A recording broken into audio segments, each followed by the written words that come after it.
Welcome to today's edition of the Rush 24/7 podcast. I know. Everybody's wondering what happened.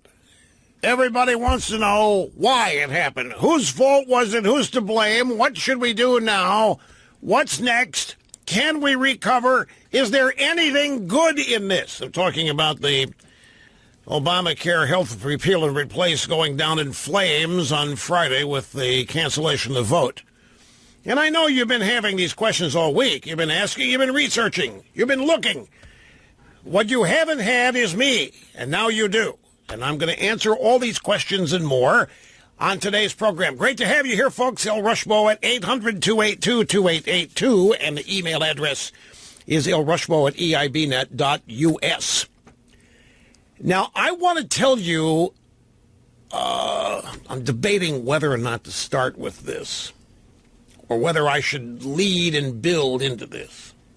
Let me start with it. I want to give you a scenario. There are many possibilities here. There are many things that can happen, good and bad, and I want to put some of them on the table. Now, you know me, I'm Mr. Optimist. I'm Mr. Uplifted. I am Mr. Optimistic and so forth. I'm not interested in pessimism. However, I am the mayor of Realville. And as such, I accept reality, and I deal with it. I immerse myself in it. I don't try to pretend it isn't what it is. And there's some hard, cold realities that we face here as a result of this vote. Whichever way it goes, whatever happens, this event on Friday was huge. It was big. Don't listen to people who try to tell you, it's not that big a deal, Rush. I mean, Obamacare, healthcare in general is complicated, Rush.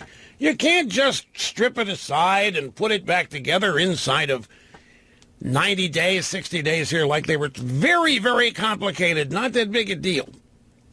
Well, it is a big deal, but not really for Trump. All the polling data, the people that supported Trump are still full-fledged behind him. To the consternation and the shock of many in the drive-by media. Trump's voters are still as attached to him as they were. Trump's voters do not blame him for this. Trump's the new guy. The people that have been there all along appear to be the people that can't get anything done. But Trump was going to be the guy to go in there and change all of this, and didn't. So people are asking, did Paul Ryan play Donald Trump? Did Trump have a scam run against him that he didn't see? Is this what actually some people in Washington wanted to happen? And yes, this is exactly what some people in Washington and outside Washington wanted to happen.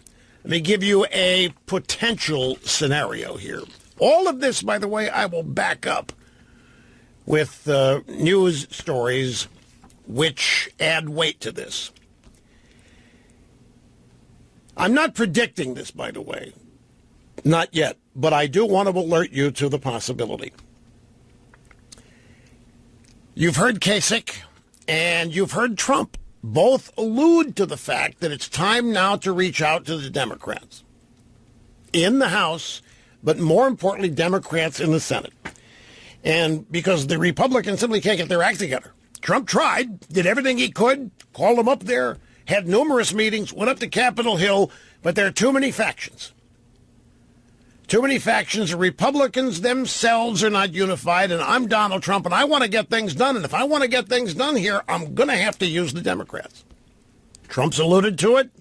John Kasich alluded to it. And even this morning, Mr. Newt alluded to it. Mr. Newt said, you know, now Mr. Newt is a dyed-in-the-wool Washington tactician, politician, strategery maker, and all that. And Mr. Newt said on Fox News today that Trump should not do tax reform next.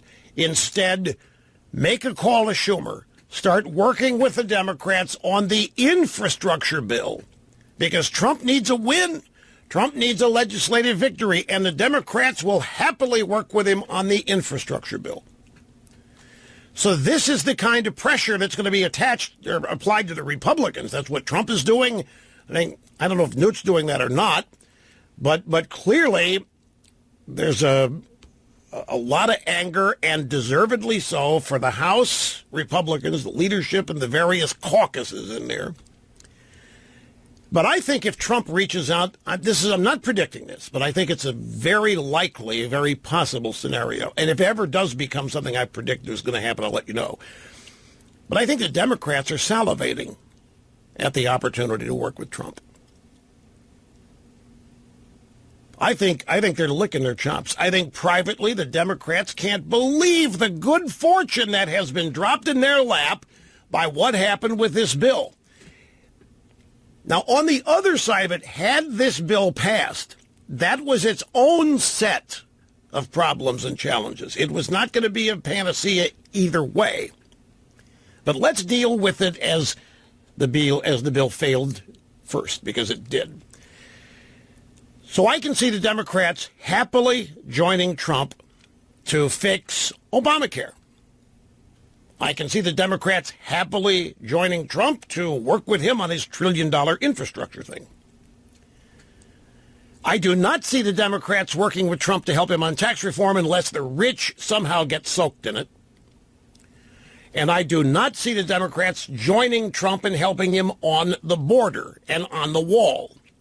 Trump is going to need Republicans for that and tax reform. Now, when you get to the Senate, and Trump working with the Senate, let's say in the infrastructure bill, or maybe anything at this point, you say, but Rush, the Republicans own the Senate. Yeah, they do. But can you not see Susan Collins and Lisa Murkowski and John McCain and Lindsey Graham at minimum joining with the Democrats and supporting Trump on, say, an infrastructure bill? Can you not see minimum 4 Republicans joining the Democrats to give them a majority on an infrastructure bill? Obviously, the Democrats will not help Trump on everything, but on some certain initiatives, they would. Now, where does this leave the House Republicans? Well, first, let's talk about something else. What would happen to this insane lunatic Democrat base if all of a sudden Chuck Schumer and Nancy Pelosi start working with Trump? Remember, the Democrat base has lost its mind. The Democrat base is obsessed with resistance. The Democrat base, Trump is Hitler, Trump is incompetent, Trump is this, Trump's got to be destroyed. And over here we still have this story with the intelligence, Russia collusion, and the things the Democrats are trying to do there. And the Democrat base is fired up, and they want Trump impeached. They want Trump gone. They're doing books and movies about Trump assassinations. They just want Trump gone. What happens if Schumer and Pelosi decide to join forces with Trump on a couple of things that Republicans don't believe in? And I mean, when I say don't believe in, I mean in an ideological sense, like $1 trillion infrastructure program or any number of other things. Obamacare, repealing and replacing, expanding it, whatever it is. So that would be a problem that the Democrats would have, because they're not going to be able to see Trump as a good guy all of a sudden. I think Washington's Democrats don't see Trump in any way the way the base does. They have stoked it. The Democrat leadership in the House and Senate has clearly, and the media has stoked all this irrational hatred of Trump. But the Democrats themselves are not really there. Trump is somebody they have to deal with, and they'll happily portray him as out of his mind. They'll happily portray him as somebody who's got to go. But they do not actually think of him the way their base is. And they have created that. They're responsible for it. That would be a big problem for them if they decide to join forces with Trump. They would then have to explain to their base how they have won, how they have spun everything and they've turned Trump into one of them. Now, in all of this scenario, if any of this happens, what are we left with? We're left here with the Republicans over in the House. And I know what you're saying. Rush, it doesn't matter. If Trump gets together with the Democrats on infrastructure or anything else, that's only going to give them the Senate. The Republicans still own the House by a huge majority and can stop anything Trump and the Democrats do. Yeah. And what does that do? Here you have Trump. Imagine the media. Imagine the pictures. Here you have Trump and Schumer and the Democrats and whoever eagerly talking about fixing the roads and the bridges and the schools and all that. And Trump and the Democrats working together, say, on the VA to fix that or whatever. And over here, who is seen as stopping it? Who is seen in that scenario as opposing it? Well, who's always portrayed as stopping things? Who's always portrayed as opposing? Who is always portrayed as being against progress? And so there they sit, the Republicans in the House of Representatives. Trump can be portrayed by the Democrats as having grown, as having learned in office, that he's seen, even though he is a Republican and he tried, look what they did to him on health care, the Democrats will say. And the media, if they decide they want to throw in with Trump, it won't be hard to characterize this as Trump having grown massively, as Trump having really learned quickly how Washington really works. And over here, as the lone opponents, will be the Republicans and all of their caucuses in the House. None of this we would even be discussing if that bill had not been pulled for a vote on Friday. And this scenario is exactly why there is so much blame going around. It's why so many people are spending so much time trying to focus the blame on Ryan, on Trump, and I'm sure you've heard all of the theories. Ryan, Republicans don't know how to lead. They didn't even want to lead. They didn't even think they were going to win. They didn't want to be in this position. The Republicans are happier in second place, being the brakes on an operation. They're happy to oppose. They're happy to react, but they don't want the pressure of leading, and therefore they don't know how. Here they have all of these votes as a majority in the House. They even have a majority in the Senate. They can't get anything done. They don't want to get it done. Theory number two. Republicans in the House are no different than Democrats in Washington. They're all of the establishment. They all don't like Trump. They're all angry Trump won, and so the first order of business here is to sabotage Trump and make sure Trump doesn't accomplish anything. There's that theory.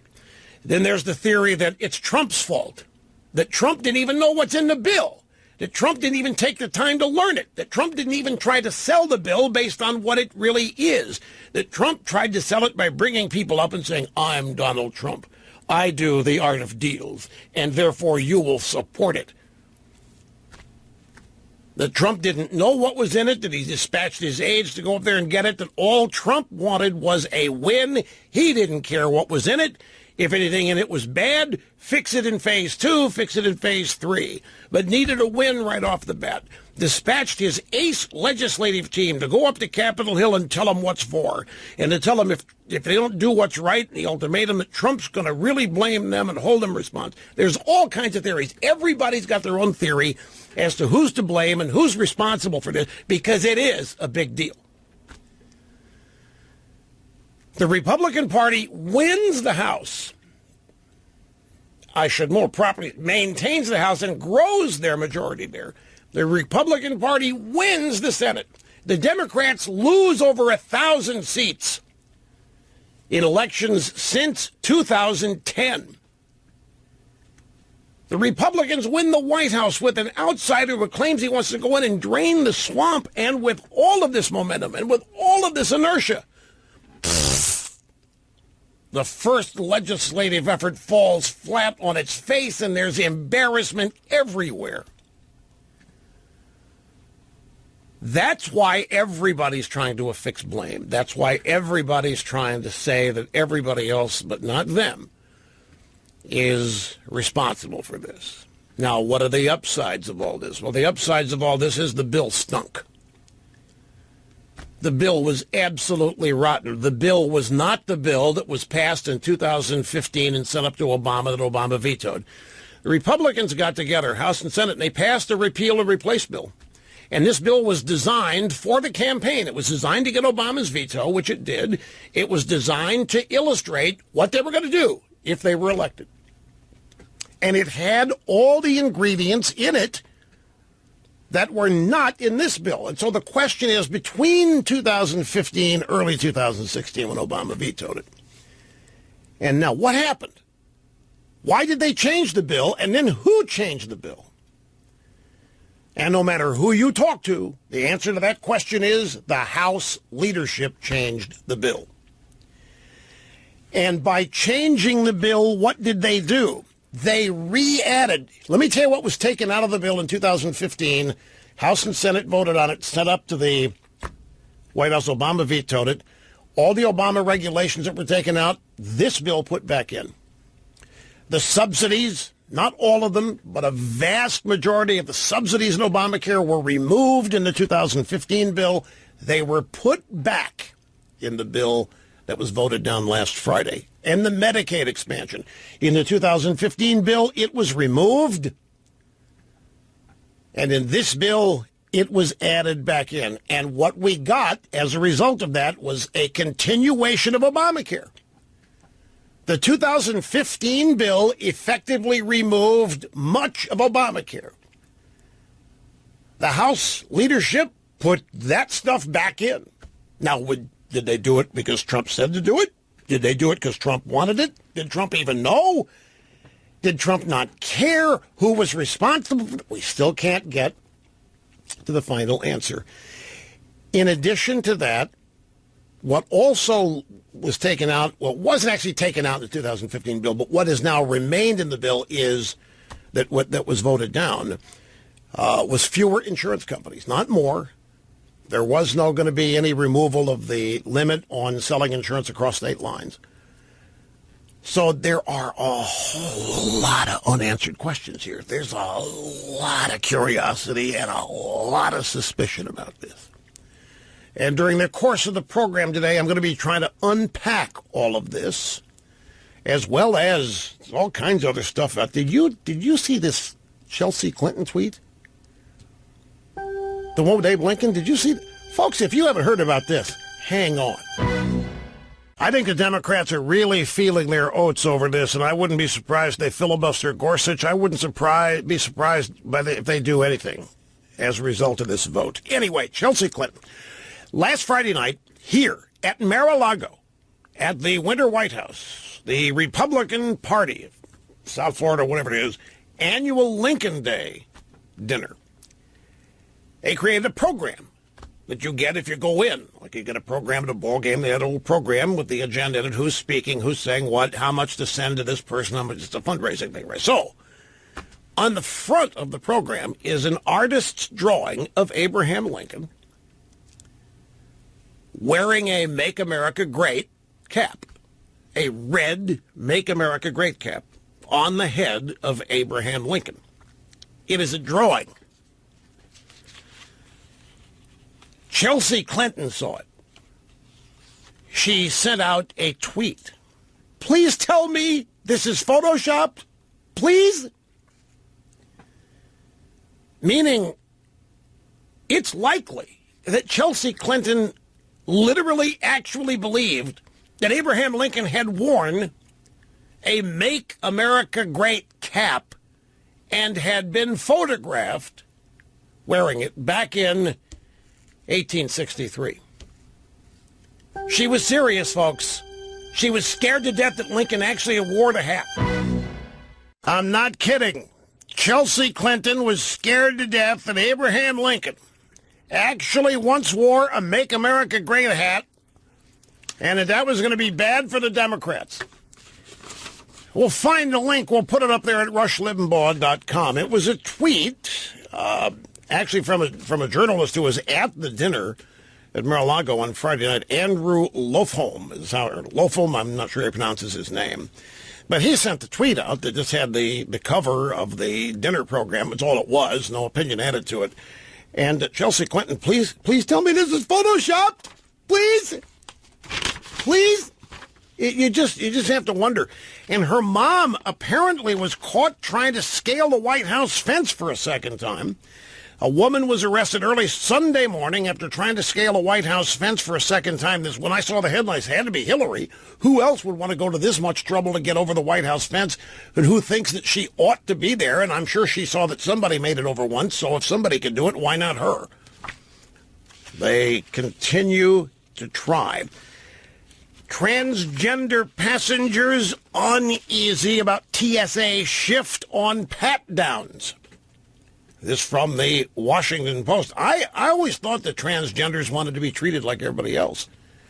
And now that TSA is going to treat them like everybody else, they are uneasy about it. Transportation Security Administration announced a recent shift toward a more aggressive and uniform policy on pat-downs at airport checkpoints. A transgender people had special reason to be wary. Transgender passengers have used social media to document humiliating and sometimes hostile experiences at airport checkpoints in recent years, given the apparent change on transgender policies already signaled by the Trump administration. Some LGBT advocates are worried.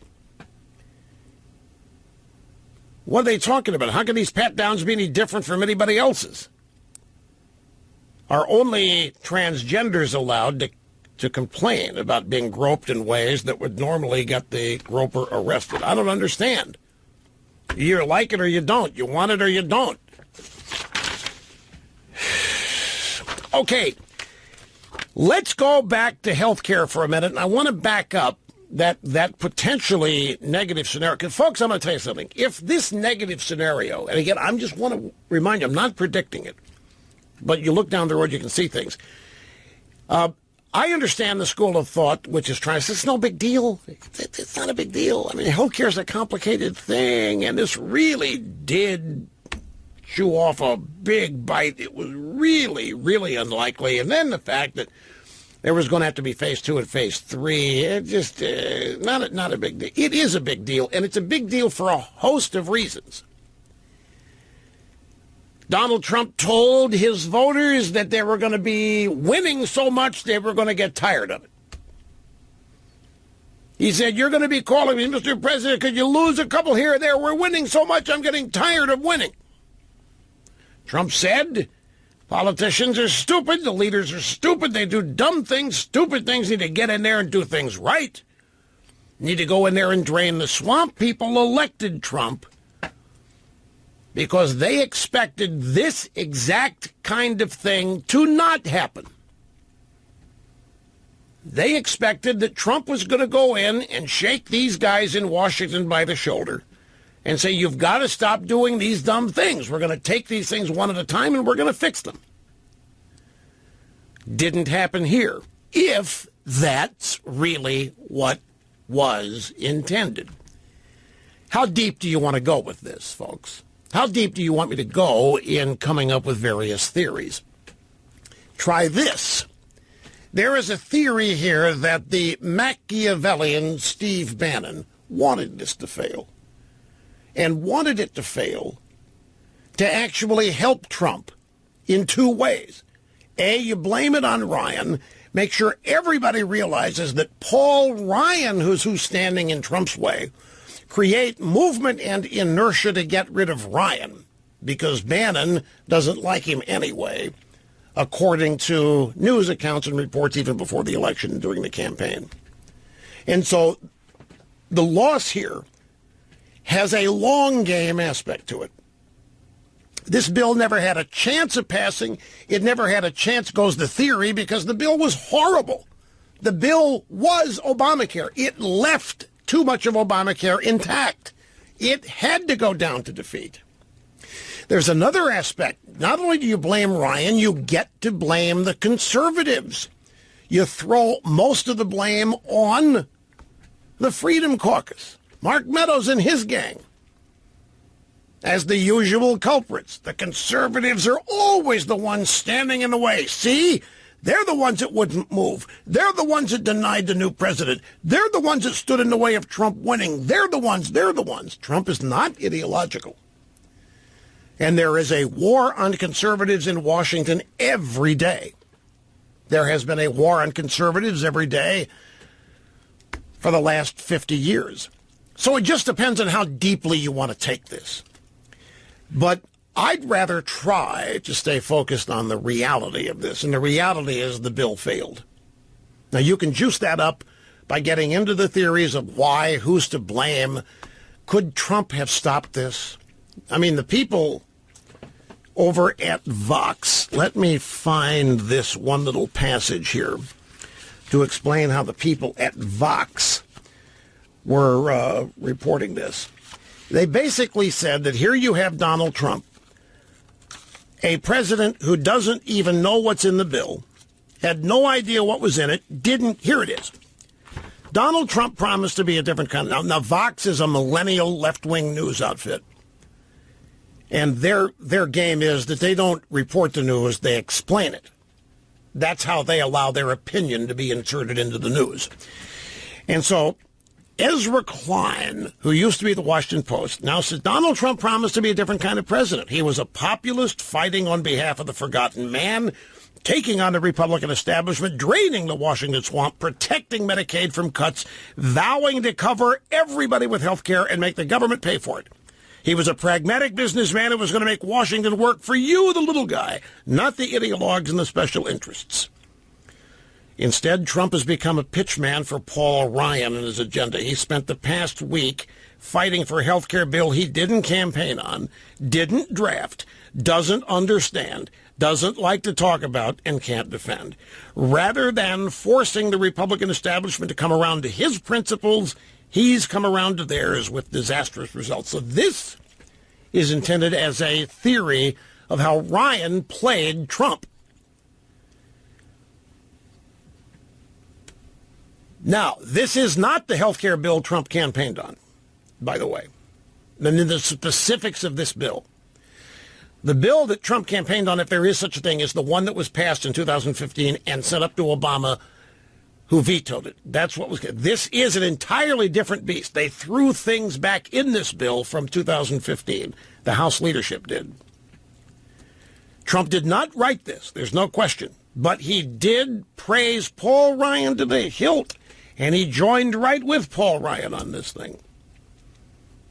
When he was selling the bill, he was not selling the bill. When he had these congressmen up to the White House, he was not getting into the bill and telling them what was good about the bill and why they needed to support it. He was selling it on the basis that he wanted it, that the party needed it. We need this win. It was almost a win-one for the Gipper kind of thing. The Republicans, with all their different factions, said, the heck with that. The bill's bad. The conservative caucus didn't like it in any way, shape, manner, or form. The Tuesday group didn't like it because it was too conservative. The conservatives didn't like it. It's too moderate. And the one thing missing in it was Trump. He was trying to unify all these people with the power of personality and power of persuasion. And so now the gaming and the scheming begins. Here's where I think the Democrats are, folks. I think the Democrats are feeling their oats like they can't believe. The psychological graph here, you go to election night, they think they're going to win in a landslide. Then they don't. And it's the bottom has fallen out. And they can't believe it. It is hell on earth. I mean, it's one thing to lose when you expect to lose. You prepare yourself for it. It's another thing to lose when you lose by a landslide that you thought you were going to win in a landslide. So they had to scramble the decks. They had to reorient and redo everything. And they had to go from a massive, upbeat, optimistic, we're going to finally take over America and make it a socialist empire, had to go to that, nothing but total resistance, realizing they didn't have the numbers to stop anything, on top of having lost 1,000 seats. Now where are they? The first attempt to get rid of their baby, national health care, Obamacare, blows up. And it blows up not because of anything they did. It blows up because their opponents don't know how to win. I'm thinking the Democrats have to be feeling their oats right now, don't you? I'm thinking the Democrats are on cloud nine. I wouldn't be surprised if they filibuster Gorsuch. They just announced they're going to delay the committee vote on Gorsuch for a week.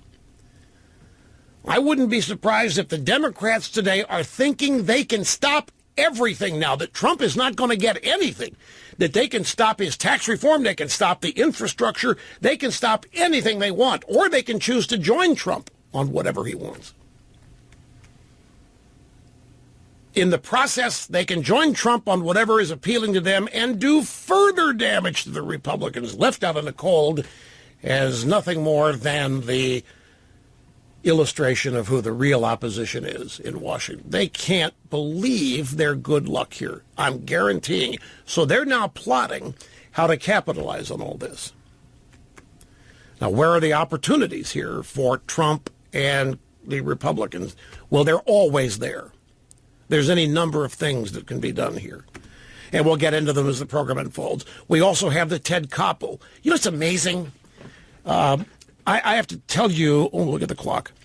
It was late March, mid-February, I got the first call that Ted Koppel is doing a piece on modern media for CBS Sunday morning news program.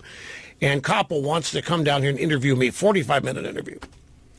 And I said, no. Instinctively, right off the bat, said no. I have a backstory, a little history with Mr. Koppel, and I said, there's nothing, nope, just didn't do it. I was tried, my people, quote unquote, tried to talk me to, oh, it's Ted Koppel. How could you, it's CBS. Have you people learned nothing in 30 years? It's exactly why not to do it.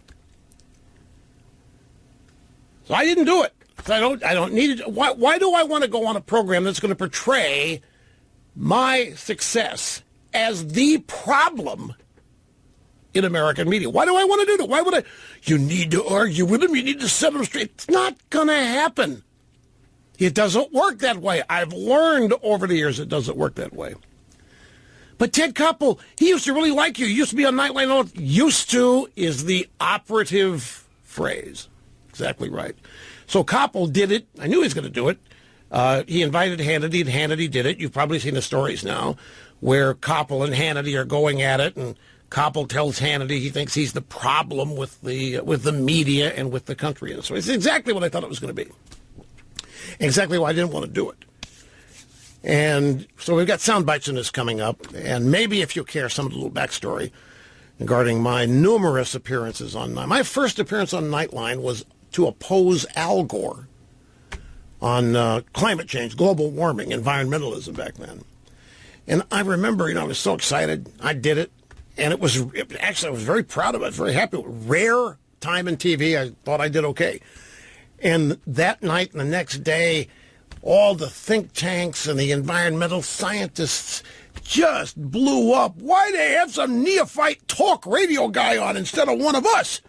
I mean, it wasn't even a contest. Al Gore versus... They were just mad they hadn't been asked to go on. And I'm sure I was asked to go on because I was not a scientist up against Al Gore, but held my own and I frankly nuked him.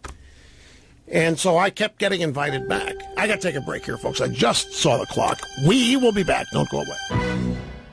Hey, remember Chelsea Clinton, Abe Lincoln once said, do not believe everything you read on the internet. Famous Lincoln quote, 800-282-2882. If you want to be on the program, the email address lrushbo@eibnet.us. To the phones, Heather in Blacksburg, Virginia. Great to have you here. You're first. Hi. Hey, Rush. Thank you. Just curious to get your opinion on a possible theory I have. What if Trump's behind all of this in regards to the failed health care bill? Yeah. He is not an idiot. He knows what he's doing. Yeah. He's surrounded himself with smart people. Yes. Mike Pence knows how the system works. Yes, he does. Remember a few weeks or a few months back, out of the blue, Trump made some comment about, well, you know what, maybe we should just let the bill fail and let the Democrats eat it. That's not just once. There's a number of times that Trump said, and I believe he meant it. I'll tell you exactly what it is. You have a memory that rivals mine. He said the political thing to do, The smart political thing to do would be let this thing implode, let it bomb out. It's a Democrats' bill. It's got Obamacare as its name. Let it just implode because it's spiraling out of control, and they get the blame for it. And he said, but we couldn't do that. We couldn't. It'd be irresponsible. Too many great Americans would be hurt. We can't do it. But the smart political thing would be to let that happen. Exactly. And, a couple other thoughts, too. I don't know. I don't know if he would want to get rid of Ryan, but if he would, this would certainly be a good way to make that happen. I hear that Bannon, Trump might want to get rid of Ryan, the Speaker of the House. The House has to do that. I mean, if Trump can't convince them to vote for the bill, I doubt that Trump can convince them to get rid of Ryan. I'm just waiting for all of these Democrat intel investigations. Wouldn't it be great if Trump was actually using the Russians to help sabotage the health care bill? The Russians have experience here in socialized medicine. They love it. Big national socialized medicine. They've been there. The Russians have been there, done that. They know that they're screaming at me on the other side. Well, Trump works with Russians to sabotage health care bill, blames Ryan. All I know is I have total faith in Trump. He is so many steps ahead of everybody. All right. I appreciate the call. I'm running out of time, but I'm going to use that last comment because I've got polling data. Actually, two different things. The Selena Zito piece, but she's right. Trump's voters are nowhere near abandoning him, folks. Trump's voters are not going to blame him for this, no matter how much the Washington establishment wants that to be the case. In fact, I'd even go so far as to say that opinion, approval rating polls taken of Trump are irrelevant. Selena Zito thinks so because they don't even reach the actual Trump voter. We have more on that and lots more coming up right after this. Fastest 3 hours in media. We're off to a rousing start, ladies and gentlemen. Much more straight ahead. And we'll take a brief time out here at the top. I guess we'll come back and do the Ted Koppel "We Are What's Wrong with America" story next.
Hi, folks, and welcome back. El Rushmo, the Excellence in Broadcasting Network, and a program exclusively tailored for rich Republicans and right-minded conservatives and everybody else who wants to be.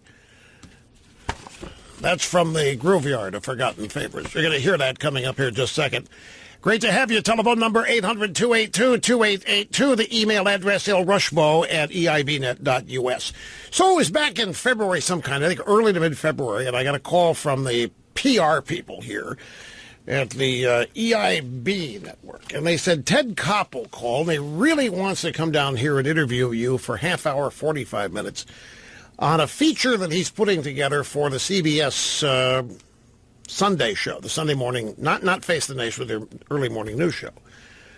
And I said, what more can you tell me? Well, it's about the divide in the media today, and he thinks you're a key element there. And my instinct, nope. I said, nope, not going to do it. Right off the bat, just said, nope. That's my instinctive reaction to every interview request I get from anybody in the so-called mainstream media. And so the PR people, thinking it would be good PR for me to do it, said, well, come on, man, why don't you do it? It's CBS. I said, that's another reason not to do it. It's Ted Koppel, for crying out Nightlight. Well, I know, but I've got a backstory there. This, believe me, this cannot end up being anything good. Come on, you got to do it. It was unusual. They very rarely try to talk me into things. So what I think happened was, I think either Koppel personally called him or somebody high-ranking in the producer network at CBS and made a personal appeal.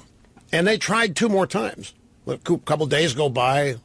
You sure on the Koppel? Yes, I'm sure. And another couple of days. Are you sure on the Koppel? Yes, I don't want to do it. You haven't been thinking about it at all? Only that I'm glad I said I'm not going to do it.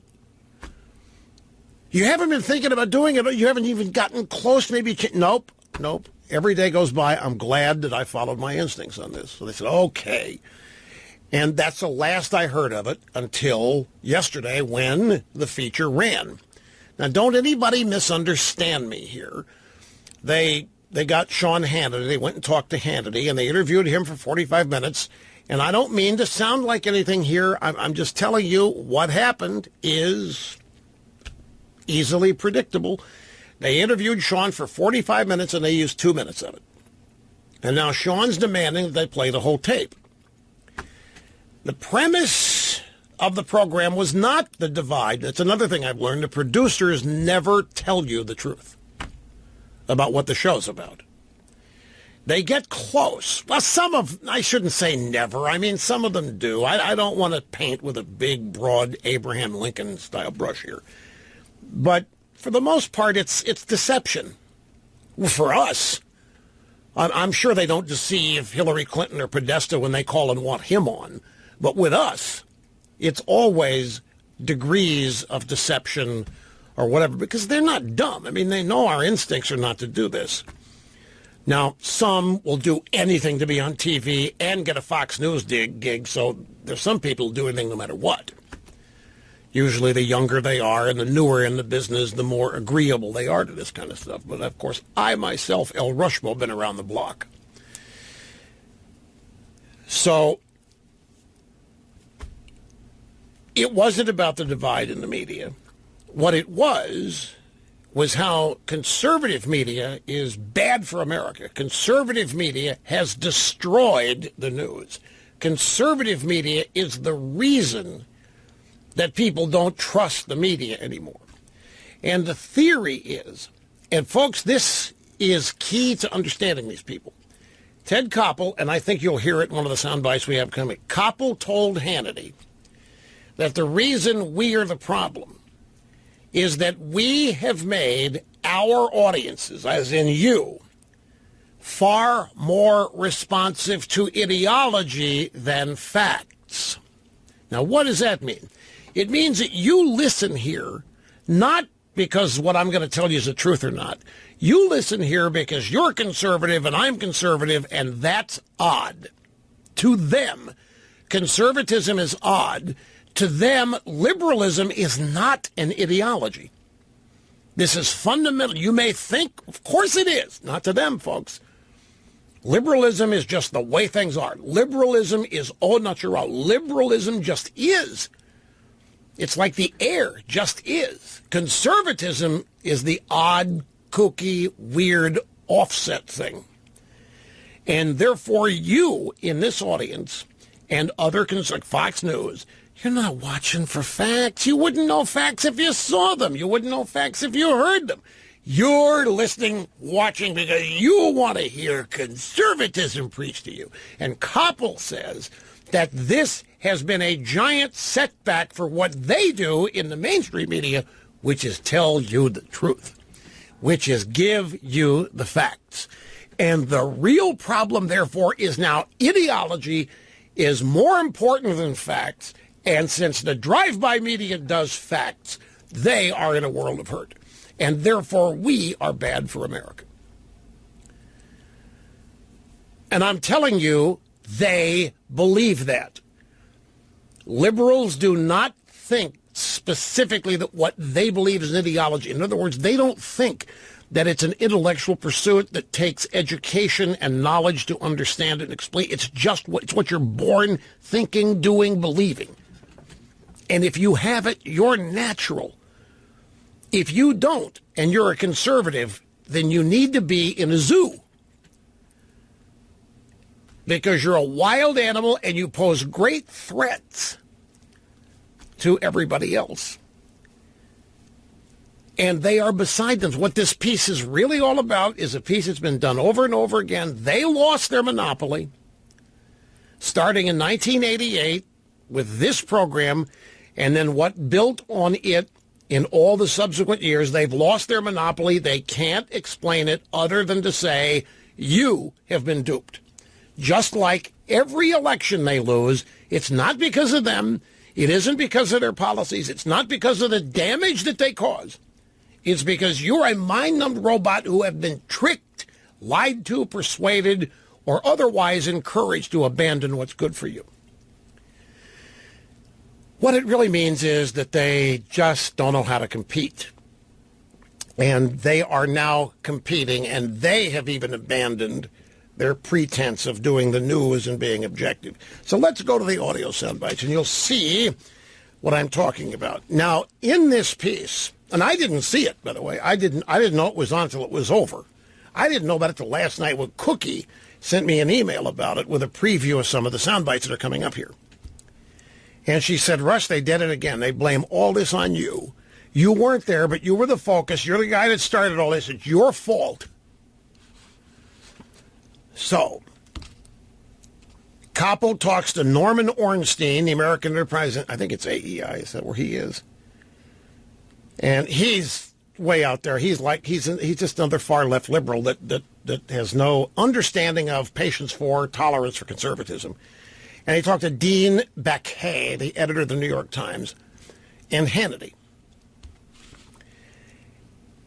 And we pick up a segment of the segment itself with this bite. They live in two separate worlds, and they don't understand Trump's. Rush Limbaugh had a lot to do with creating those two separate worlds, but he couldn't have done it until 1987, when the Federal Communications Commission did away with the so-called Fairness Doctrine. The Fairness Doctrine basically said that people on radio and television, if they presented one political point of view, had to balance it with the opposite political point of view. Welcome to the Rush Limbaugh program, a program exclusively designed for rich conservatives and right-minded Republicans and those who want to be either or both. Free of the Fairness Doctrine, Rush Limbaugh and conservative talk radio exploded into a political force of nature. All of a sudden, we live in a world where people can get information and believe it's absolutely true and not have to get any kind of opposing point of view.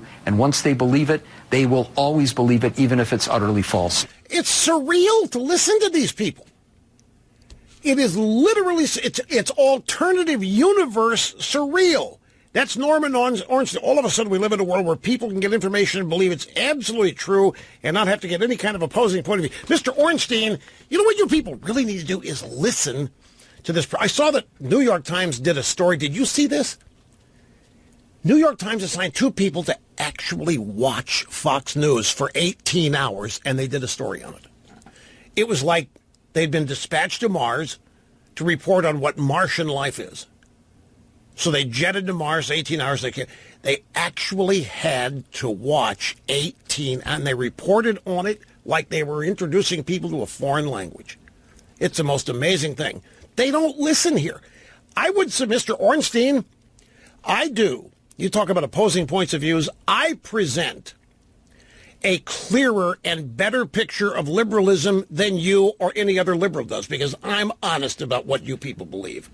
Both sides are all over every issue on this program. I give them. In explaining why my side is right, I have to explain what you believe and why it's wrong, and I do, and that's why people listen. It's informative, it's educational, it's entertaining, and it's unique. You people don't ever explain any alternative view, say, to Obama, because you don't think there are any. And the people that hold them are not worth your time. But we do more opposing views now. I don't have liberals on the phone because they can't last 30 seconds without starting to call me names. And it descends into chaos. I mean, we're open to them. If liberals want to be on the program, they can be on any day of the week. In fact, we still put them at the front of the line when they call. But you realize how many times in 30 years has this story been done? 100, 150, 200, 1,000 times? And always at the root of it is the fairness doctrine. Yes, you see, without the government intervening, Rush Limbaugh would never have been able to do what he did. Let me explain the fairness doctrine to you, because most people, it doesn't exist anyway. The Lebs would love to have it back, but it's not going to happen. People confuse fairness doctrine with equal time provisions, and that's not what the fairness doctrine is. The fairness doctrine has nothing to do about equal. It sought to penalize radio stations in certain ways, but no proscription on the balance has ever been part of any federal law. For example, 3 hours of this program on the radio station you're listening to is me. This station can or could have complied with the fairness doctrine by doing 15 minutes of an opposing point of view 5 hours later. That's it. The fairness doctrine didn't stop anybody from doing anything. The fairness, well, it did because the government regulates broadcasters. The government grants licenses. And broadcasters have to go through ascertainment every 5 or 10 years to get their licenses renewed. And that's when they have to show they're fully serving the community. And that's where they have to show their programming, how they're balancing this and balancing that, which everybody was. You had to do it to get your license renewed. It did not mean that for 3 hours after me, there had to be a liberal.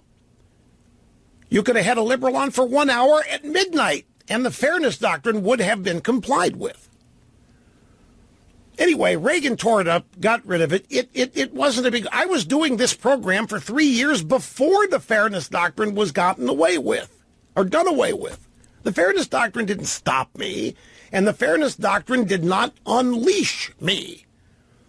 This program stands on its own. The fact that the fairness doctrine was eliminated in 87, the liberals love to explain that because it can't be my talent. It can't be the quality of the program. It can't be anything substantive to explain all of this now conservative alternative media. It has to be the conservatives got rid of a key government regulation. Sir, we are eliminating the fairness doctrine so as to spawn a new conservative... That's not how it happened. The fairness doctrine is one of the greatest false gods, if you will, straw men that you have ever seen constructed. As I say, I was doing this exact program for 3 years in Sacramento, California. And, in fact, only one time in those 3 years was equal time demanded. And you know how we did it? It was some preacher who got mad at something I said, who wanted to tell the virtues of life in Senegal, in Africa, as a retort to something I had said. The guy was a professional harasser of radio stations. So the management came to me, we've got Dr. So-and-so, and he said, well, I said, bring him in. Bring him on. If he's complaining, we'll get an interview him for a half hour. You will? Hell yes. We'll promote it for a week. We'll own the town. Bring the guy in. We brought the guy in, and he shows up in full Senegal dress. Looked like Obama, in fact, in some previous pictures of Obama in Kenya. The guy shows up and he starts talking about what he likes about Senegal as opposed to Atlanta, and whatever else his point was. And I interviewed him, and he walked out of there. It was 30 minutes, satisfied. He got to be on the radio, and he got to run around, tell everybody that he stood up to Rush Limbaugh. And that was it. It was not the fairness doctrine that demanded that, by the way. It was the management of the station coming to me. This guy's a professional harasser, and they were afraid I was going to not want this. I said, bring him in. It did not lead to other people wanting the same opportunity. Anyway, all of this is a straw dog. They're upset that they lost their monopoly. They haven't gotten over it for 30 years. I'll tell you one thing I now realize. I thought, ladies and gentlemen, we're getting the 30th anniversary coming up August 1st. And I figure I have 20 more years doing this. So I figured at some point in the next 20 years, I would be given a lifetime award by a national broadcasting concern or a Hall of Fame. You know, like Howard Cosell got his. But I now know that's not happening. I don't think I will ever be awarded for anything. I'm being facetious here. I never have thought. I was surprised I've been admitted to the 2 Hall of Fames, and it had to happen before they realized what they had done. I'm sorry, Halls of Fame, not Hall of Fames. It's like sons-in-law or brothers is not brother-in-laws. Anyway, minor error. I corrected it because I know. But there aren't going to be any of these Lifetime Achievement Awards. There's not going to be any recognition for because the people that are in charge of those awards resent the heck out of what's happened here. And Ted Koppel is just the latest. Plus, I have a little bit of a history with Mr. Koppel, who I guess I do. I really liked it. It was one of the most unfortunate things in my career that happened. It was a huge disappointment. We'll be back here in just a second. Let me grab a quick phone call here. We'll grab the break, and I'll give you the Ted Koppel backstory when we come back, because I don't want to have to try to compress that into a too short period of time. Bob in San Diego, great to have you. How are you doing, sir? Hello. Great, Rush. Quick comments about health care versus taxes. I'm a physician in my 60s at a children's hospital, and I can tell you many average Americans, maybe not your listeners, but average Americans do not understand that their deductibles are $8,000 or $9,000. And since they don't get sick, except for maybe once every 8 or 9 years, they have no idea how disastrous Obamacare is, so they're not aware of it. But taxes are a different breed. I had 2 texts from, I would suspect my colleagues who are now in practice, and they said, I just got back from our accountant, and we need to know more about tax shelters. We're getting killed. And I suspect they were Hillary voters, and they're really good folks. And it would be, in my mind, we're at the end of March. Tax season is coming up, the 15th of April. A lot of people get extensions into May and June, July. It would be insane to pass up taxes and push them into August or September. Now is a perfect time, and liberals, these young people will know they're getting money back. The right. Democrats in the House can't fight that. Look, here's the problem. The problem is that everybody, Trump, Ryan, everybody on the Republican side said they can't do tax reform until Obamacare is improved. They can't do it.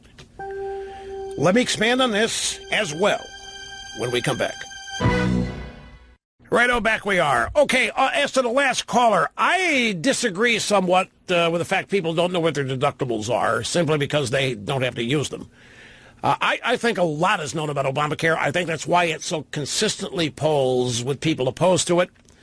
I think people know how much it's cost, particularly the people that have entered the exchanges, but I think everybody does. I mean, there's not a person in the world in this country who is not aware of the oppressive, out of any scope of normalcy, costs and prices associated with it. There's not anybody not aware of it. And a lot of people now have come to realize that with two things, with premiums so high and deductibles so high, you effectively don't have coverage. If your deductible is so high you never use it, then I would maintain to you that you actually do not have a policy. You're paying for one, or you're being subsidized for one. You're paying through the nose for one of these plans, and your premiums are up. You know, I was talking to a guy's premium, family of four, 1999, and this was in the heat. We just finished Hillary Care and defeating that, and the healthcare system was as it was without any intervention on the part of Clinton and Hillary and so forth. And back then, people were screaming bloody murder over the costs. And it was only getting worse as we got into the 21st century. And in 1999, a guy could insure his family of four for $195 a month with a $1,500 deductible. And people were complaining about that. Today, that deductible is as high as $5,000 to $8,000, and in most cases, people aren't going to use it outside of catastrophic. And if the deductible is so high that you can't use the policy, then you effectively don't have insurance. If you can't use it because you can't afford it, and that's where we are now. It's absurd and it's ridiculous. A lot more people than our caller realizes think so. Now I'll get back to the tax question in just a second. Let me play a couple more sound bites here from Ted Koppel and Hannity before getting into the backstory. This is the sound bite that everybody's heard associated with the story. This is where Hannity and Koppel go back and forth about Koppel blaming Hannity and conservative media for the divide in America. Hannity said, "Do you think we're bad for America?" By the way, reminding you, 1995, Time magazine cover story, a picture of me that was photoshopped. It had a churlish grin. I remember the picture. I posed for it. They monkeyed around with my mouth, made it look churlish, and they drew some smoke coming out of as though I was smoking a cigar, big fat evil cigar. And that it was not a flattering picture. It was dark. It was heavily shadowed. Is Rush Limbaugh bad for America? 1995. So I'm 88, so 7 years I'd been doing it. And the following week, Time magazine's cover story was about Fidel Castro and his marvelous efforts to create an island paradise in Cuba. The Lion in Winter or something. It was just puke-worthy. So Hannity says, you think we're bad for America? You think I'm bad for America? Yeah. You know why? That's sad. You have attracted people who are determined that ideology is more important than facts.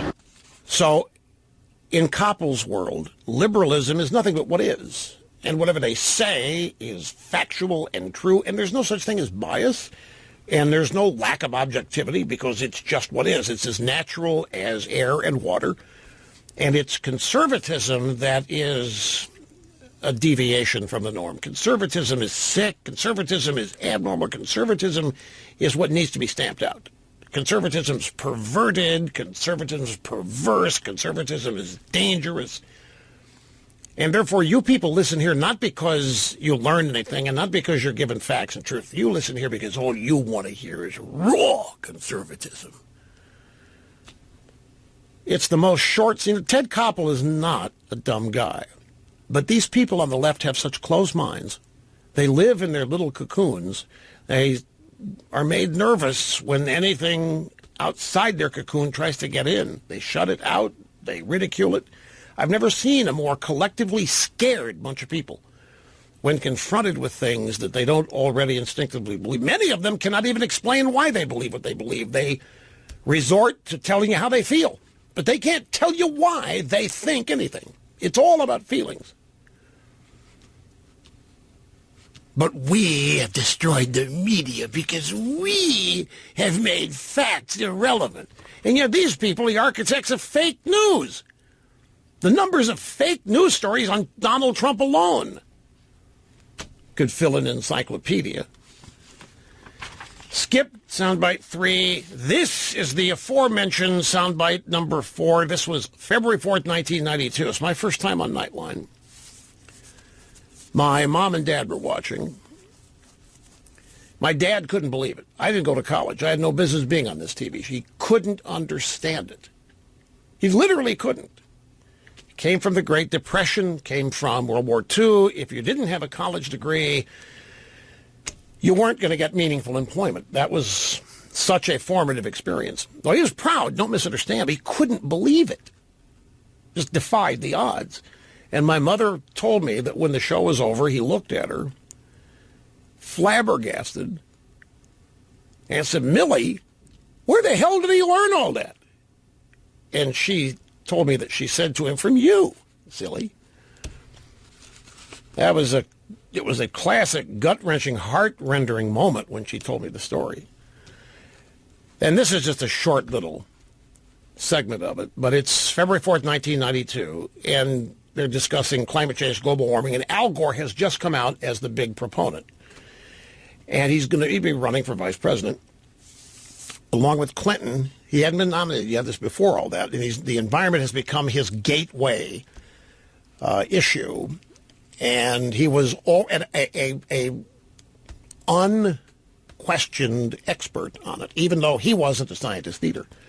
Remember, after this episode, I had so many so-called conservative scientific people just whining and moaning that Koppel had chosen me, and saying Koppel chose me specifically so that the side we believe in would lose. Because all I had was a guy on the radio. I wasn't a scientist. I couldn't refute anything Gore said.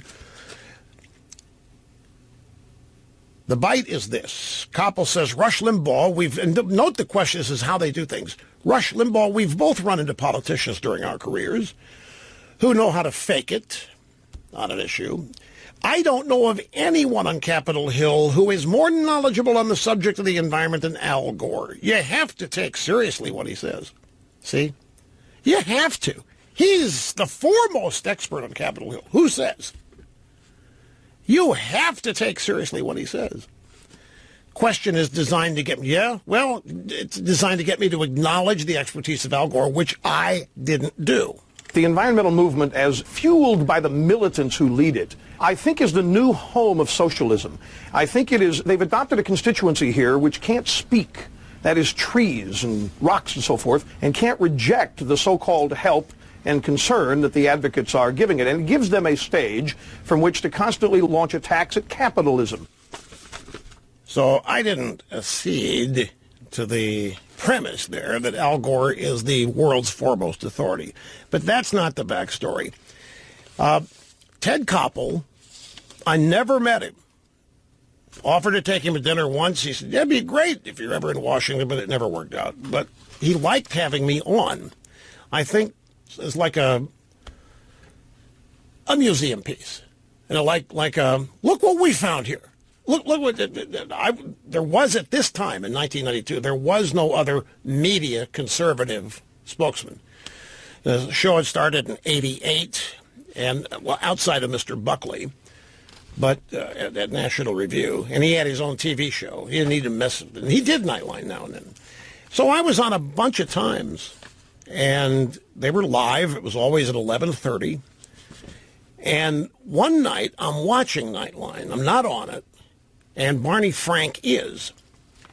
And Barney Frank quotes me as saying something that I didn't say that was really despicable. I don't remember what it was, but it was really despicable. It was filthy. It was just awful. And Koppel didn't correct it.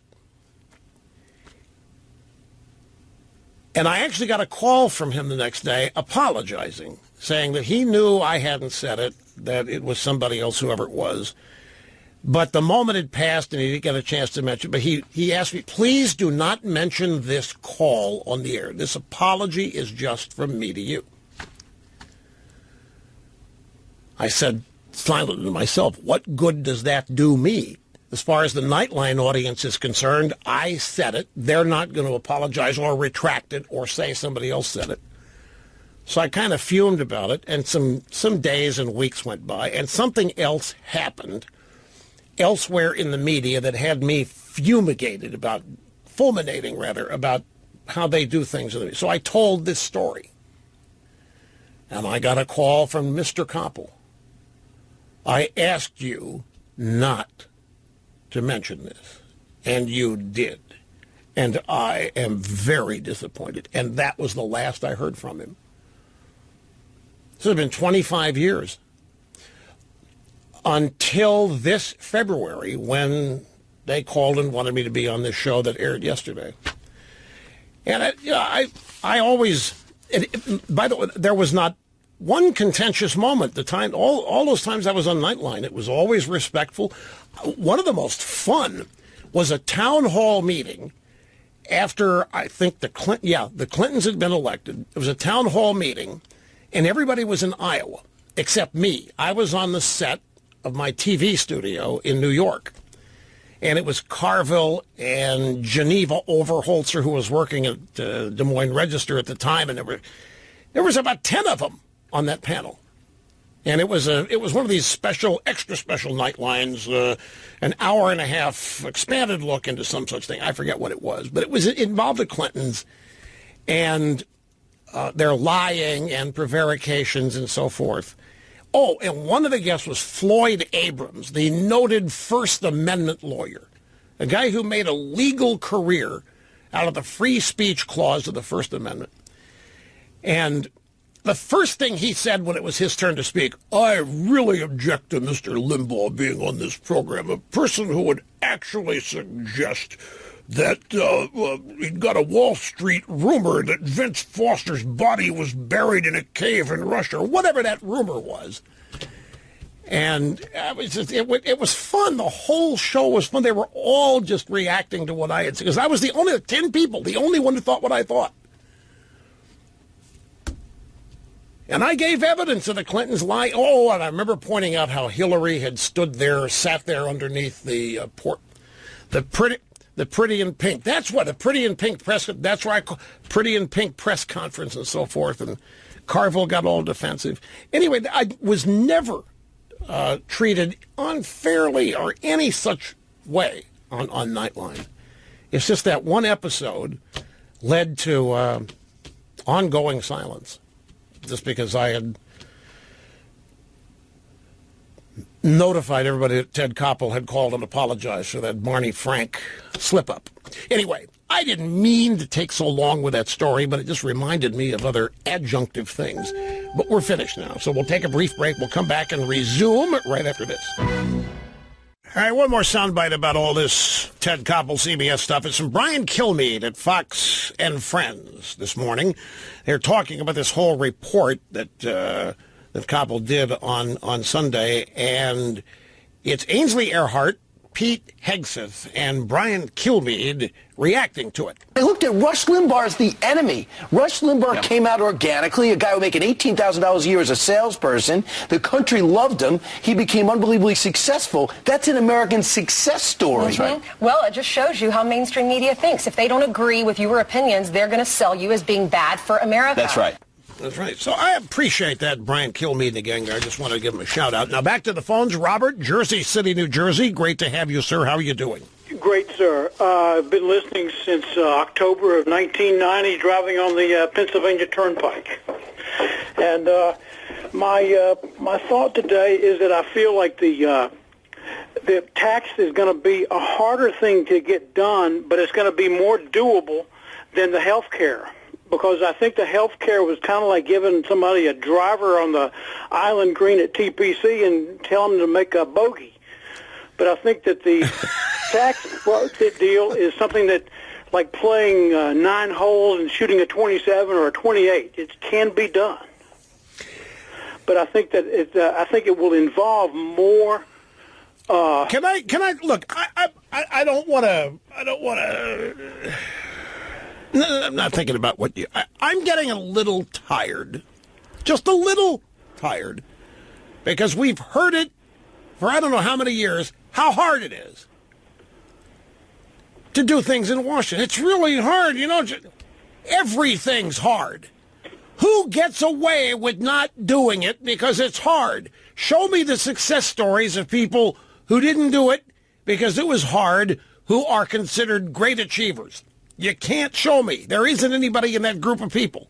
It's too hard, does not have people in it who ever achieved greatness. And I understand it's complex. Healthcare is very complicated, and the government's had its tentacles woven deeply into this whole charade for over 50 years. But I don't understand why it's this hard that you can't do anything. It's the same thing. Well, Rush, you know, once an entitlement's been put into law, Rush, you can't take it away. Yes, you can. It's just you can't have elected people do it thinking they'll get reelected if they do it. But you can do it. No, Rush. You get people used to being given things all their lives and take it away. Don't take it away overnight, but for crying out loud, we talk about all this stuff that needs to happen to reorient the direction of the country and the government. And everybody talks a great game, gets all jazzed and all excited about it. And then when the rubber meets the road, it's too hard. Or we can't unify, or we can't do this. I'm telling you, the answer to this is there aren't enough people who really want to do anything about it. Because if you have the desire, if you really had people the burning desire to lower taxes, it would be done. We know the Democrats don't want to do it. We know it's going to be a battle. But the Democrats are losing elections. And you damned wouldn't know that if you follow what happens in Washington. They've lost 1,000 seats in the last 8 or so years, and it looks like they're winning every day. It doesn't add up. It doesn't make any sense. Having more fun than a human being should be allowed to have. You know, everybody remembers where they were when they first heard this program. You realize how many people call here and tell me where they were? I was on the Pennsylvania Turnpike right when they first heard this program. Yep, sirree. Back in just a second, folks. Lots to cram in, so stay with us.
Happy to have you with us, my friends. Great to have you back, Rush Limbaugh. Meeting and surpassing all audience expectations every day.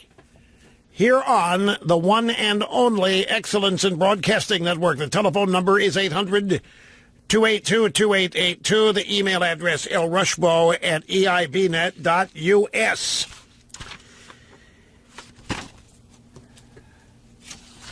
Jeff Sessions just had a press conference in Washington, D.C. about sanctuary cities.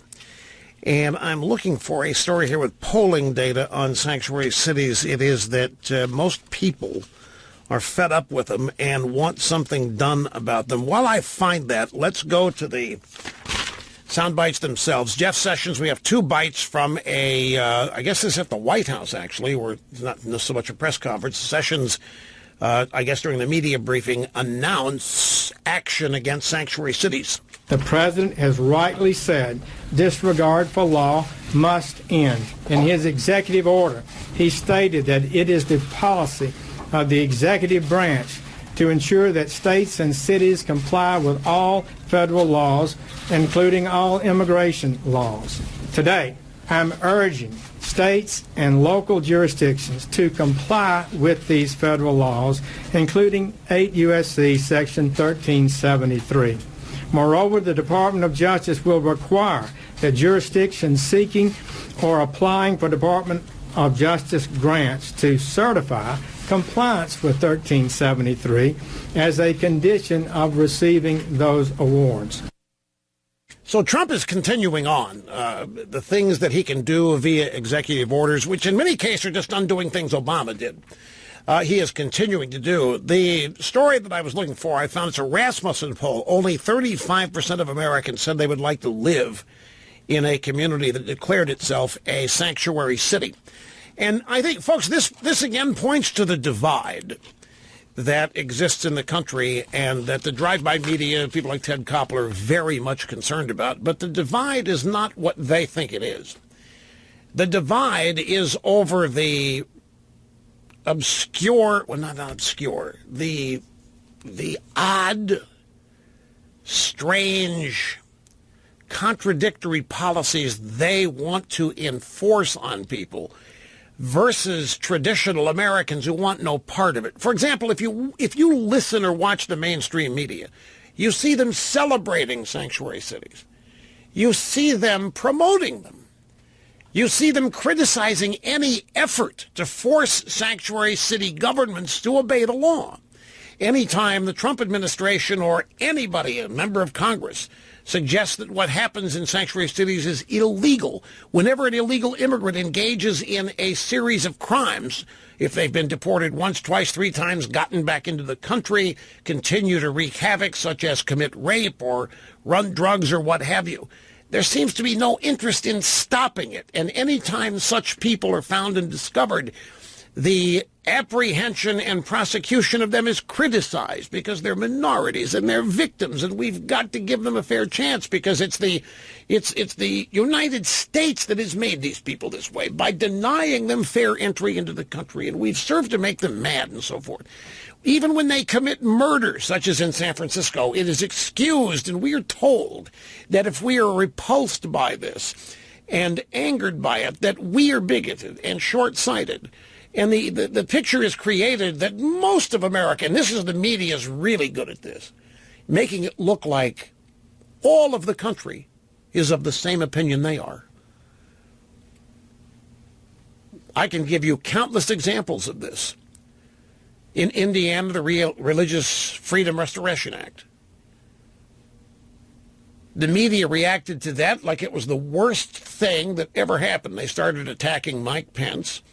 And they went out and they found a pizza owner who said, a little 22-year-old woman said she would not serve and cater a gay wedding reception.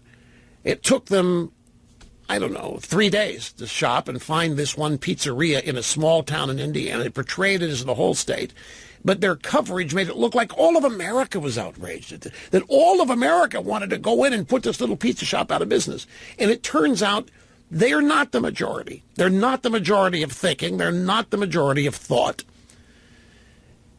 They are in Hollywood, they are in New York, and the East and West Coast, and certain enclaves.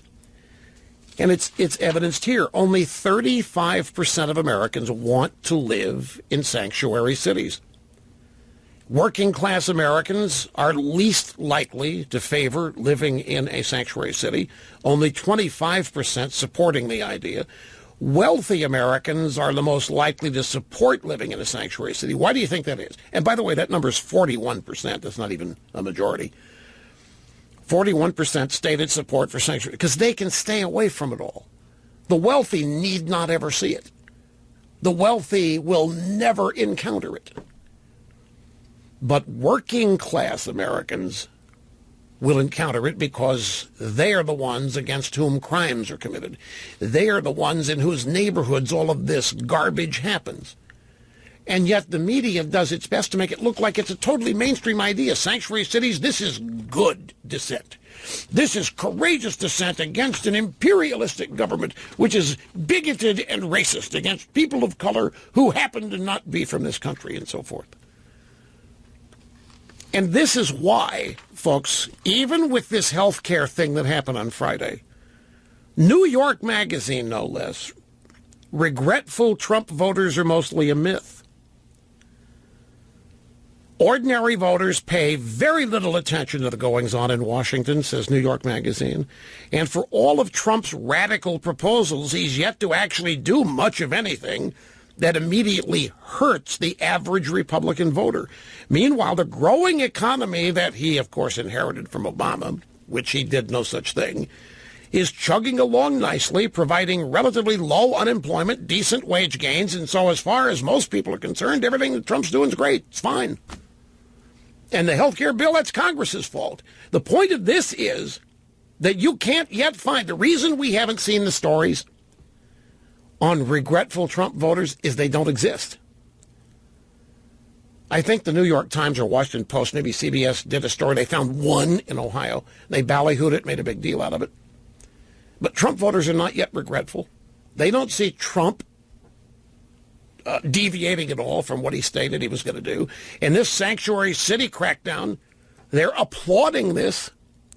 This is exactly the kind of thing that the Democrat Party endorses, that used to be members of their base. White working class voters used to be the Democrat Party base. They have been abandoned. Democrat Party has decided to create this coalition of minority groups and aggrieved people who have these grievances because they're victims, and that's who the Democrat Party has championed. And these white working class voters are the people who literally are the victims of liberal policies and liberal of irresponsible government, victims of that. And to them, Trump is right on schedule. To them, Trump is doing everything he said he was going to do. Here's one more Jeff Sessions bite. I strongly urge our nation's states and cities and counties to consider carefully the harm they are doing to their citizens by refusing to enforce our immigration laws and to rethink these policies. Such policies make their cities and states less safe. Public safety as well as national security are at stake and put them at risk of losing federal dollars. The American people want and deserve a lawful system of immigration that keeps us safe and one that serves the national interest.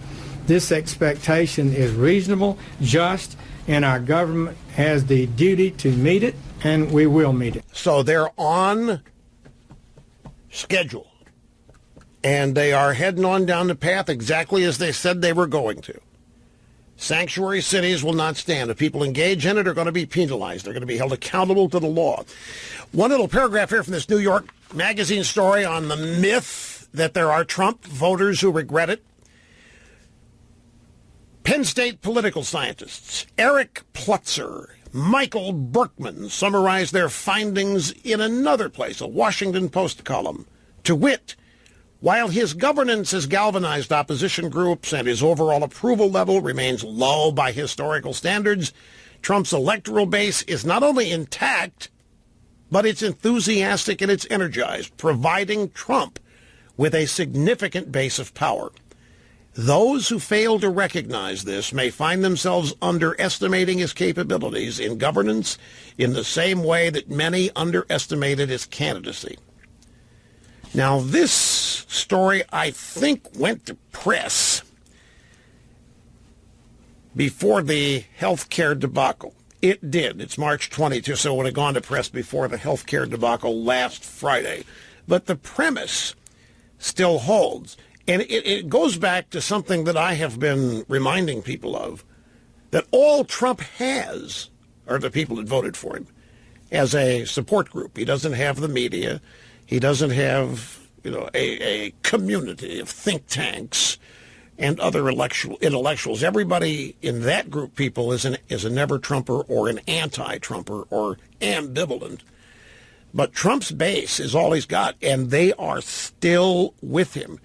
And it goes to this, even the approval number polls, just like the presidential preference polls, the election polling that came out, it is theorized by many, including the great writer Selena Zito, recently in the New York Post, that Trump approval rating polls are irrelevant because as far as Trump's base is concerned, it's near 100% approval. But the pollsters are not finding those people. They are white working class workers, people, in cities all over America, but they are not found by pollsters. And so the approval and disapproval numbers that Trump is getting, that are being reported on, are probably not based in much reality, just like the pre-election polls were not. Because despite everything, Trump remains what he's always been, an outsider who is completely not just underestimated, but misunderstood by all of those in Washington who are still trying to find a way to plug him into their system. And that's never going to work out. They're never going to understand him if that's how they approach it. Okay, I want to go back to the first half hour of the program today where I announced to you a possible scenario involving the president working with Democrats since he can't get anything done with Republicans. If you missed it, I may recap it. It's not something I'm predicting yet. It's a likely scenario. It's possible that it could happen on a few issues.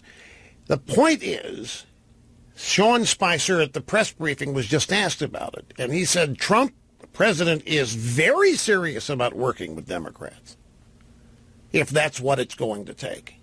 Now, stop and think of that for a second here, folks. Who are we talking about? We're talking about the people that are trying to criminalize Donald Trump. We're talking about the people that are trying to impeach him. We're talking about people who are trying, via innuendo and leak and media assassination, we're dealing with people that are trying to destroy Donald Trump, and his press secretary just signaled that they are serious about reaching out to these people to try to get certain things done legislatively, like infrastructure or tax reform. I can't see the Democrats working with Trump on tax reform unless the rich get soaked. I can't. The thing about this that should be worrisome is that if this alliance happens, if they're not bluffing, if they're serious, and if my scenario gets close, it's not going to be the Democrats adopting Trump's agenda. It's going to be the other way around, depending on what all Trump can do with the art of the deal and persuasion to bring him around. Here's Jane in Oakton, Virginia. I'm glad you waited. It's great to have you on the program. How are you? Oh, Russ, I'm fine. Thank you so much for taking my call. You bet. It is such an honor. I can only say I've been listening to you for 25 years. And 1 year during Lent, I tried to give up listening to you for Lent, and it didn't work out too good for me. So I am so thrilled to talk to you. I've only known you to be wrong one time, Rush, and in all these years, and that was about Hillary and running for the Senate. But when you mentioned earlier that you thought that the Democrats would reach if Trump reaches out to them like he suggested he was going to, and the Democrats, you suggested that they might work with him. I don't see any way that they would ever do anything at all to try to facilitate Donald Trump's agenda in any way. I didn't say that. Yeah, right now I just listened to you, and I guess you didn't say that, but earlier today I did think that you had said that. I thought. No, I did say that. I did not say that the Democrats would help Trump with his agenda. I said they might work with him, but it'll only be to advance theirs, not his.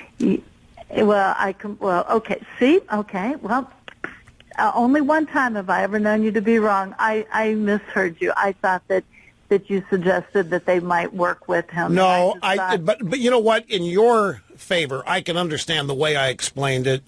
I can understand how you might have thought that I meant that Trump would turn to the Democrats with his agenda and seek some assistance. I can totally understand how you got that impression. My point all along was that Trump's been telegraphing it. I've got. Here's from Reuters. White House looks past conservatives on tax reform to Democrats, and so forth, and some other things. Even the Obamacare repeal and replace. Nobody wants what's currently in place to remain, so there's going to have to be something done on it at some point. But my point, the danger in this is twofold. It's not just that the president gives up on the Republicans, but if he goes to the Democrats, it's not going to be because they cave and help him advance his agenda. They can't. Their base would abandon him. This lunatic fringe base would switch from assassinating Trump to assassinating Schumer and Pelosi. Can't have that. But the bottom line of it, if any of that happens, if any of that happens, guess who's left alone over there as the obstructors, that'd be the Republicans in the House. I mean, I can see how this could be set up if that were what somebody wanted to happen. It's a real possibility. But I didn't mean they're going to help him with his agenda, please. Right. I think that they will oppose him.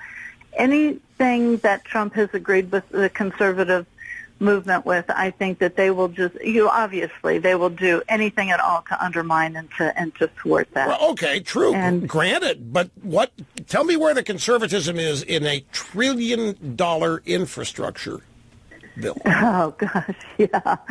You don't think Chuck Schumer would be chomping at the bit to get his fingers in on that?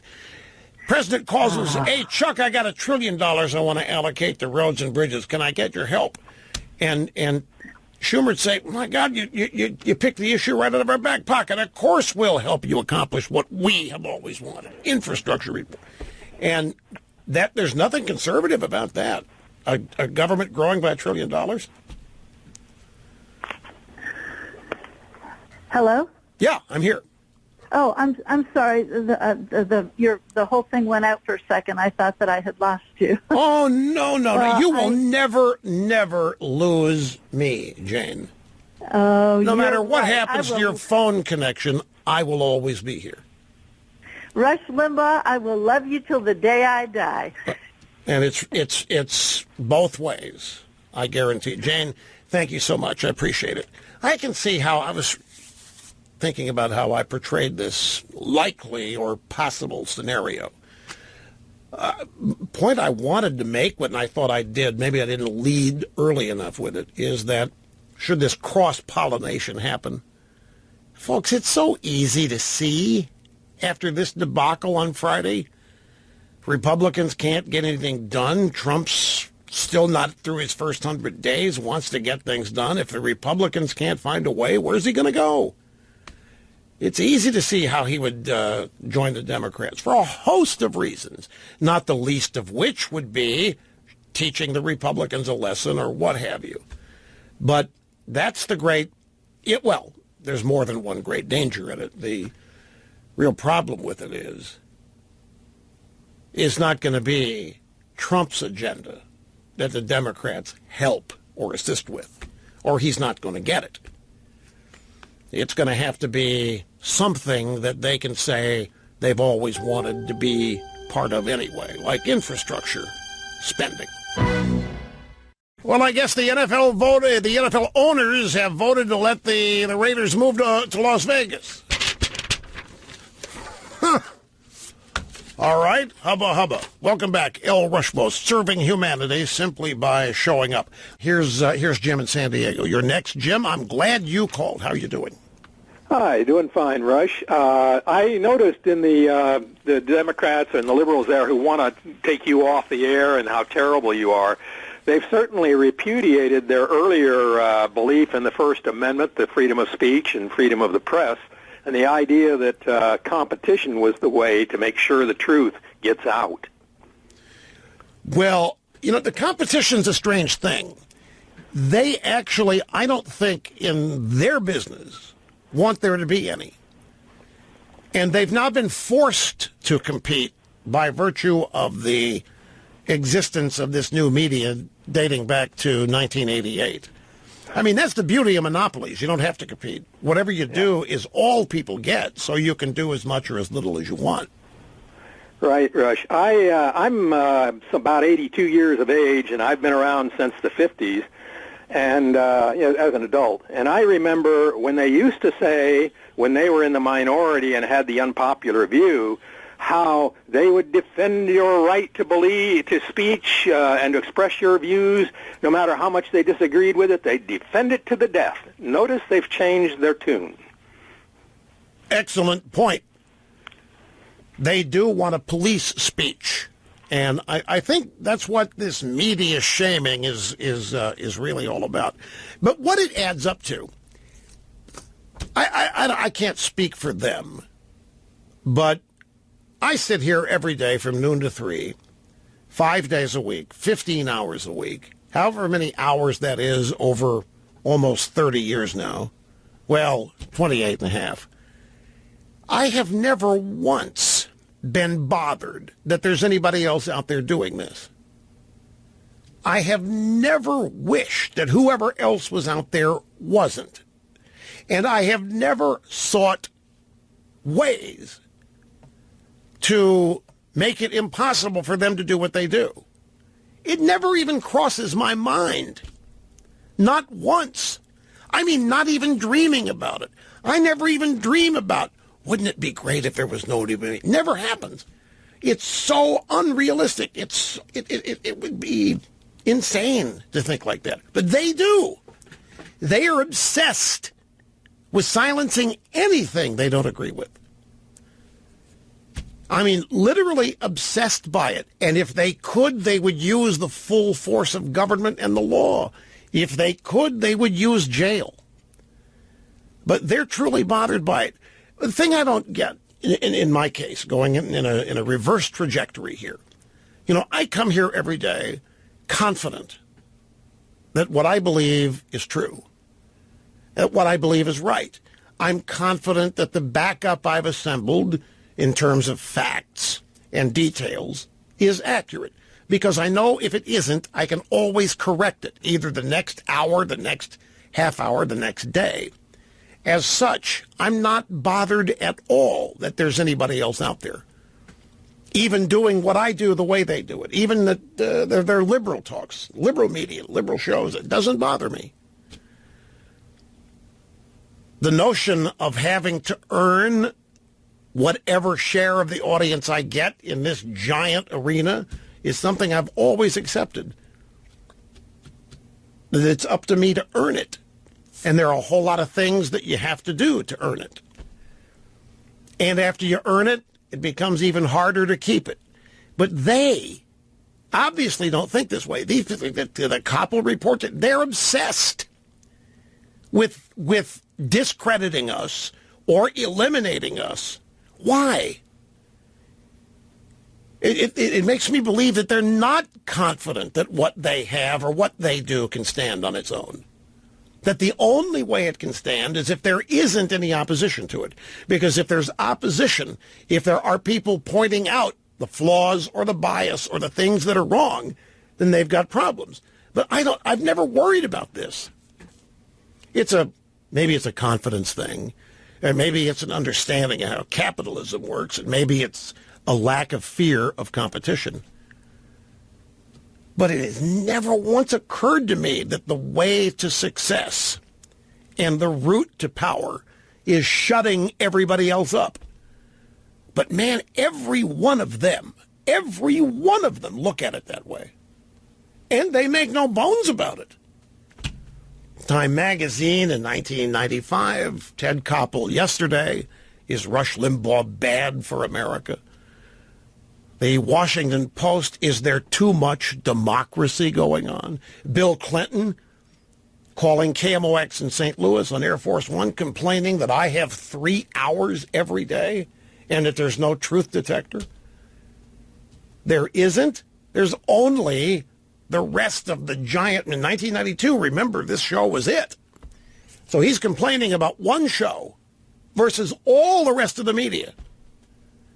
Now let's get serious. One show versus all the rest of the media is not going to make a dent in what they do. It's the fact, well, okay, let me put it this way. One show in the universe of all of theirs did not harm them in terms of, they still had the same number of voices. They still had the same number of newscasts. They still had every opportunity to reach people every day. It's just that I was added to the mix.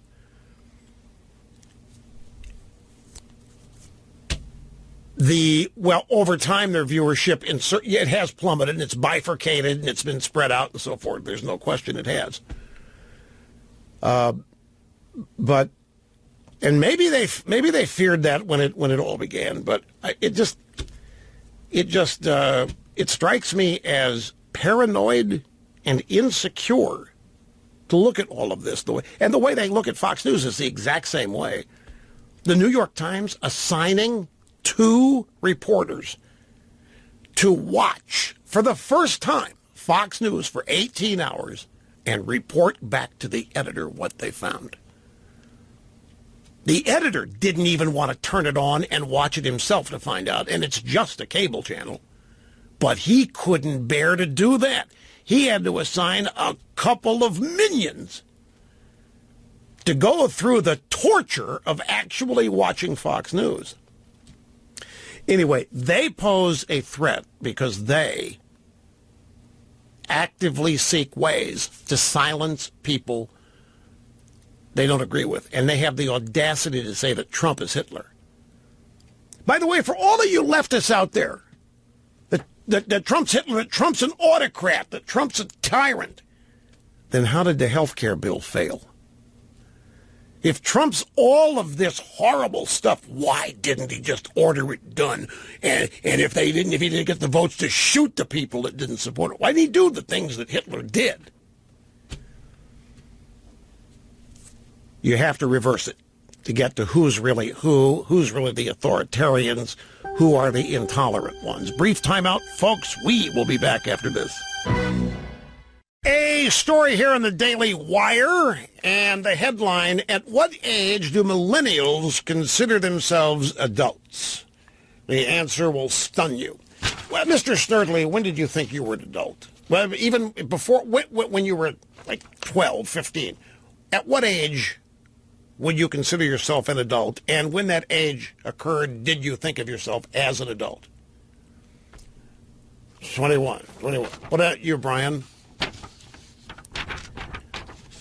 21, 22.